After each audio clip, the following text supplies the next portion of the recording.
এবারে আমাদের ডেস্টিনেশন উত্তরপ্রদেশ। হাতে মাত্র 3-4 দিন সময় নিয়ে বেরিয়ে পড়লাম রাতের ট্রেনে। ঘুরবো এবং আপনাদেরকেও সঙ্গে ঘোরাবো, প্রমিস করলাম। 3 রাত 4 দিনের আমাদের এই ট্যুরে থাকছে 500 বছর আগে হারিয়ে যাওয়া রামলালার মন্দির, যাকে আমরা এবছরই 22শে জানুয়ারি ফিরে পেলাম তারই জন্মস্থানে, যা এতদিন ধরে বইয়ের পাতায় লিপিবদ্ধ ছিল। আরও থাকবে লখনৌয়ে একটা স্পেশাল ডিনার এবং sightseeing, Lucknow to Allahabad journey এবং আরও অনেক কিছু। বন্ধুরা, কোথাও যাবেন না, সঙ্গে থাকুন, ভিডিওটা পুরোটা দেখুন। ভালো লাগলে লাইক করুন, শেয়ার করুন আর কমেন্ট, এটা তো ফ্রি, তাই বন্ধুরা কমেন্ট করতে ভুলবেন না। এরকম সুন্দর সুন্দর ভিডিও ভালো লাগলে সাবস্ক্রাইব করে বেল আইকনটা প্রেস করে দেবেন। চলুন তাই দেরি না করে এই জার্নিটা শুরু করা যাক।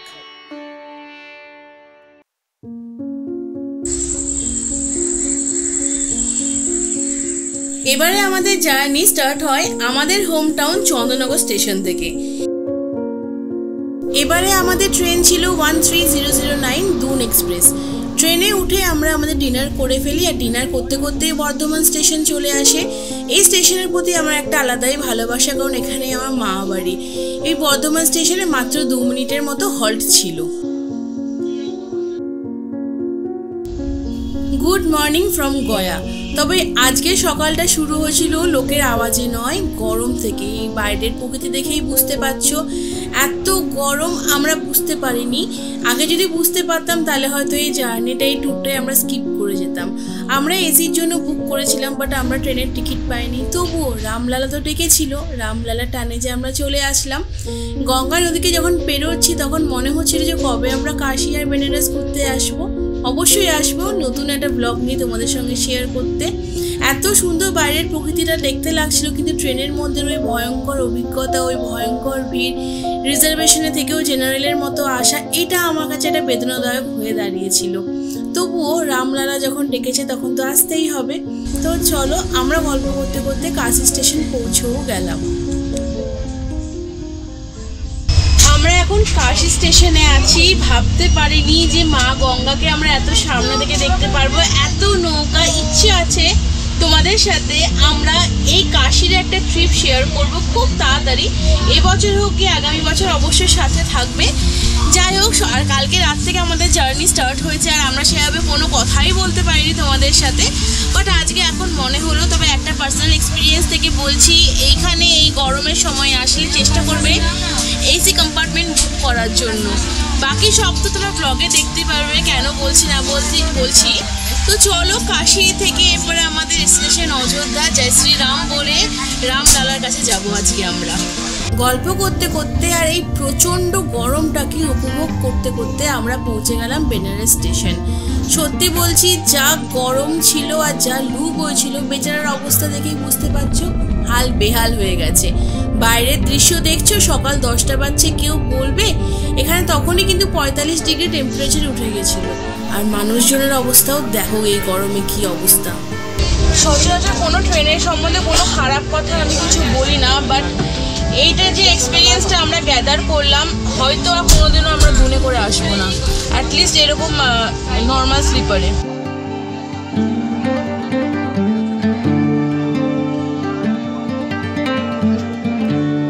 প্রায় 19.5 ঘন্টার এই ভয়ঙ্কর ট্রেন জার্নি করার পর অবশেষে আমরা আমাদের ডেস্টিনেশন অযোধ্যা ধামে এসে পৌঁছালাম।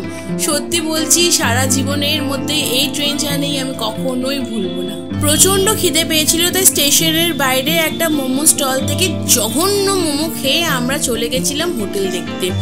যেহেতু অফ সিজন ছিল, তবুও এখানে প্রচণ্ড ভিড় ছিল, আমাদের কিছুক্ষণ হোটেলের জন্য দাঁড়িয়েও থাকতে হয়েছিল। আমাদের রুম ছিল 107, আর সেটা ছিল গ্রাউন্ড ফ্লোরে। রুমটা বেশ বড় ছিল, আর বেডটা 3 জনের শোয়ার মতো ছিল, আর অবশ্যই এসি ছিল, কারণ এই সময়ে অযোধ্যা কিন্তু এসি ছাড়া থাকা সম্ভবই নয়।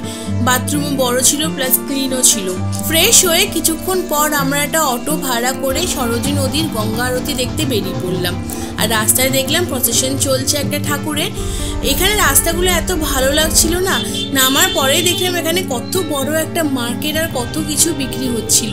আমরা আস্তে আস্তে পৌঁছে গেলাম রামকে পেরিতে। আর এখানে হাঁটু সমান সরজু নদীর জলে সবাই কি সুন্দর স্নান করছে, আর করবে নাই বা কেন, কি গরম পড়েছিল। আমাদেরও বাবু বড্ড হিংসে হচ্ছিল, কিন্তু উপায় নেই। এখানে সানসেট দেখতে দেখতে আমরা সেলফি তুলে চলে গেলাম গঙ্গা মায়ের আরতি দেখতে সরজু নদীর ঘাটে। এসে দেখলাম প্রচণ্ড ভিড় হয়ে গেছে, তাই আমরা বাইরে থেকে দাঁড়িয়ে দাঁড়িয়েই গঙ্গা আরতি দেখলাম। আপনারা যদি আরও সামনে থেকে বসে দেখতে চান বা একদম গঙ্গা আরতি যেখানে হচ্ছে সেখানে দাঁড়িয়ে ফটোগ্রাফি করতে চান, তাহলে এখানে আলাদা টিকিটের ব্যবস্থা আছে। এছাড়া আপনারা যদি নিজের থেকেও আরতি করতে চান তাহলে কর্তৃপক্ষের সঙ্গে কথা বলে নেবেন, কারণ সেটাও একটা টিকিটের মূল্য ধার্য করা হয়েছে। কিছুক্ষণ গঙ্গা আরতি দেখে মনটা এতটাই ভালো হয়ে গেল কি বলবো। তারপর আমরা চলে গেলাম ওখান থেকে রামকে পেরি ঘাটে লাইট অ্যান্ড সাউন্ডের একটা শো দেখতে। এটাও পুরো রামায়ণকে পুরো ডেসক্রাইব করেছে, তোমরা অবশ্যই এটা দেখো, মিস করো না। ওখান থেকে আমরা চলে গেলাম লতা মঙ্গেশকর চক, যেটা তার অপোজিটেই ছিল। এত সুন্দর জায়গা কি যে বলবো। সঙ্গীত সম্রাজ্ঞী লতা মঙ্গেশকরের স্মৃতির উদ্দেশ্যে এই 12 মিটার হাইটের একটি তানপুরা তাকে ট্রিবিউট করা হয়েছে। তবে এটা একটা খুব সুন্দর সেলফি জোন হিসাবেও তৈরি হয়েছে। ওখান থেকে আমরা বাসে করে আমরা আমাদের হোটেলে ফিরে আসছি। আর এখানে ইজিএস্ট ট্রান্সপোর্ট কিন্তু বাসই ছিল। ডিনার টাইম হয়ে গেছে, তো আজকে ডিনারে আমরা 3 জন বসেছি। এখানে একটা লোকাল ইয়ে থেকে ডাল ভাত মেখেছি, সবজি আছে, এটা একটা পনিরের কি বলে, পনিরের তরকারি, হ্যাঁ মটর পনির, এটা মটর পনির আছে, স্যালাড আছে, ভাত, আর এখানে লঙ্কা, জাস্ট এটাই। কারণ এখানে তো রাম মন্দির সব veg. Good morning from Ram মন্দির। সকাল 6:30টার সময় আমরা স্নান করে রেডি হয়ে চলে আসলাম রামলালাকে দর্শন করতে। তবে কিছু দূর আসার পরে দেখলাম এই বাবা এখানে তো এত ভিড়, আমাদের সামনে তার সাথে আমাদের পেছনেও। আমাদের সাথে সাথে কত মানুষ এসেছে রামলালাকে দর্শন করতে। করে জুতো রেখে লকারে নিজেদের সব ইলেকট্রনিক গুডসগুলোকে জমা দিয়ে আমরা চলে এলাম রামলালাকে দর্শন করতে। টোকেন জমা দিয়ে আমরা আমাদের জিনিসপত্র নিয়ে চলে গেলাম আমাদের নেক্সট ডেস্টিনেশন দশরথ মহলে।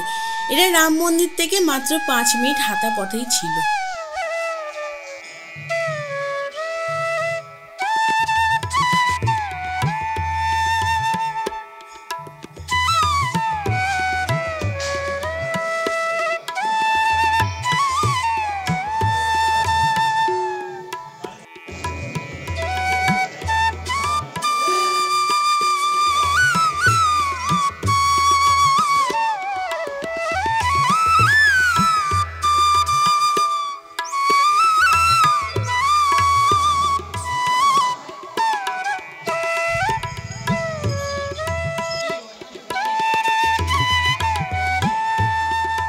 দশরথ মহল থেকে বেরিয়ে আমরা চলে গেছিলাম কৈকেয়ী ভবনে।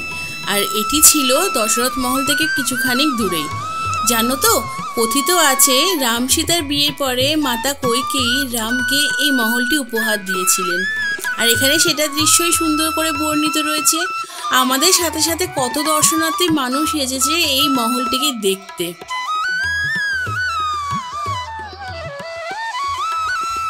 কৈকেয়ী ভবন ঘুরে আমরা চলে গেলাম হনুমানগড়ি।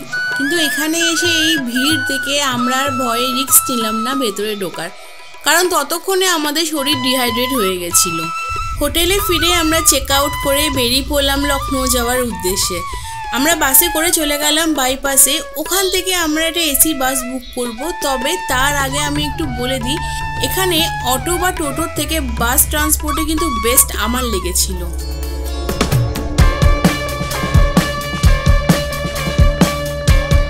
বাস থেকে নেবে আবার টোটো করেছি বাইপাসে যাওয়ার জন্য, ওখান থেকে আবার এসি বাস ধরার ব্যাপার আছে। প্রায় 30 থেকে 35 মিনিট ওয়েট করার পর আমরা লখনৌ যাওয়ার জন্য একটা এসি বাস পাই, আর যেটা ভাড়া নিয়েছিল 350 টাকা। আর আমাদের লখনৌ পৌঁছাতে টাইম লেগেছিল 3.5 থেকে 4 ঘন্টা।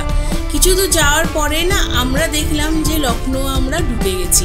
একটা সুন্দর পরিবেশ হয়ে গেল, চারদিকে এত গ্রিনারি আর আকাশটা এত সুন্দর লাগছিল না। বিকেল প্রায় 5টার সময় বাস আমাদের আলমবাগ বাস স্ট্যান্ডে নামিয়ে দিল। ওখানে একটু চা বিস্কিট খেয়ে আমরা একটা অটো বুক করে চলে গেলাম চারবাগ স্টেশন।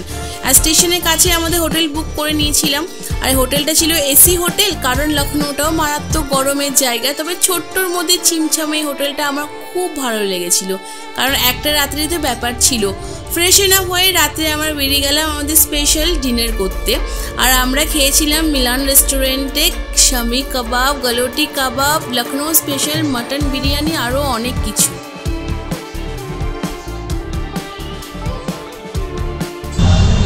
আমাদের অনেকক্ষণ অপেক্ষা করতে হয়নি, মাত্র 5 মিনিটের মধ্যে চলে যায় লখনৌ স্পেশাল গলোটি কাবাব আর তার সঙ্গে মাটন বিরিয়ানি। তো দেখো, আমি দেখিয়ে নি, খাওয়াতে না পারি, অ্যাটলিস্ট তোমাদেরকে লুকসটা তো শেয়ার করতে পারবো।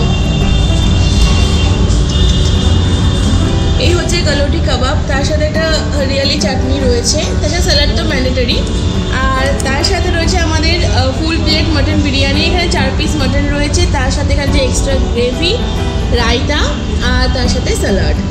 আর এখানে চিন্ময় আমাদের বন্ধু, সে নিচে হাফ প্লেট বিরিয়ানি আর তার সাথে তো স্যালাড কমপ্লিমেন্টারি। আর অ্যাজ ইউজুয়াল রায়তা আর তোমার এক্সট্রা গ্রেভি আছে। আর এর সাথে আমরা একটা পরাটাও এইমাত্র অর্ডার দিলাম, সেটাও এখনই চলে আসছে। ঘুম থেকে উঠে আমরা রেডি হয়ে বেরিয়ে পড়লাম সাইট সিন করতে, কিন্তু এখানে এত গরম কি যে বলবো, মনে হচ্ছে যেন আগুনের গোলায় রয়েছি। এখানকার স্থানীয় মানুষ কি করে থাকে আমি বুঝতেই পারিনি, কি যে কষ্ট হচ্ছিল। ইভেন বলবো কি এই বাড়াই ইমাম বাড়াই এসেও কিন্তু আমরা এই গরমের জন্য ভেতরে ঢুকিনি। আমরা সঙ্গে সঙ্গে আরেকটা অটো বুক করে ফেরত চলে আসি। 12টা বাজে, আমরা 10টা নাগাদ বেরিয়েছিলাম, 10টা না 9টার সময় বেরিয়েছিলাম।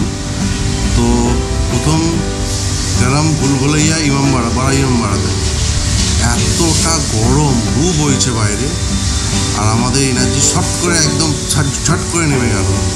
এই ওয়েদারে ঘোরা মানে বিপজ্জনক ব্যাপার। তো আমরা ওখান থেকে কিছুক্ষণ ভেতরে 1 ঘন্টা ঠান্ডার মধ্যে বসেছিলাম, বসে ওখান থেকে অটো করে আমরা হোটেলে চলে এসেছি। তাই এখনও দুপুরে আমাদের কোনো ব্রেকফাস্ট হয়নি, সেভাবে চা খেয়েছিলাম। তো এখন আমরা একটু ম্যাগি খাবো, খেয়ে এখান থেকে 3টে নাগাদ আমরা বেরিয়ে যাবো, কারণ আমাদের 4টাতে ট্রেন আছে।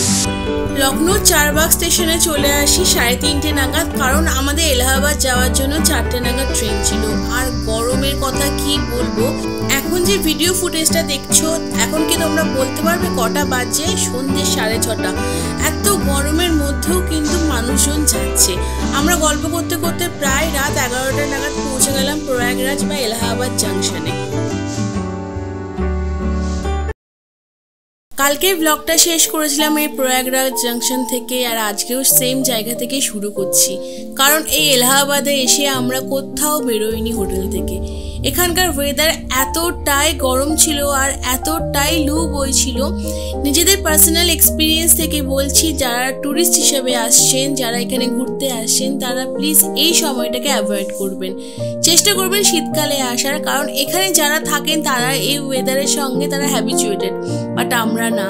প্রচণ্ড শরীর খারাপ হয়ে গেছিলো, আমাদের শরীর প্রচণ্ড ডিহাইড্রেট হয়ে গেছিলো, সেই কারণে এই অবস্থায় আমরা বাড়ি ফিরে আসছি। আর তার সাথে আমাদের এরকম ভয়ঙ্কর ট্রেনের অভিজ্ঞতা। এখানকার ট্রেন জার্নি কিন্তু খুব খারাপ। যদি আপনারা এসি রিজার্ভেশন না পান, তাহলে কিন্তু প্লিজ এখানে জেনারেল বা নর্মাল স্লিপারে করে আসবেন না, কারণ সেটা লোকাল ট্রেনের সমান হয়ে পড়ে।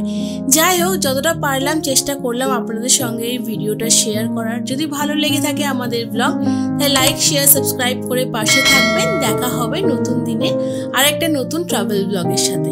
ধন্যবাদ।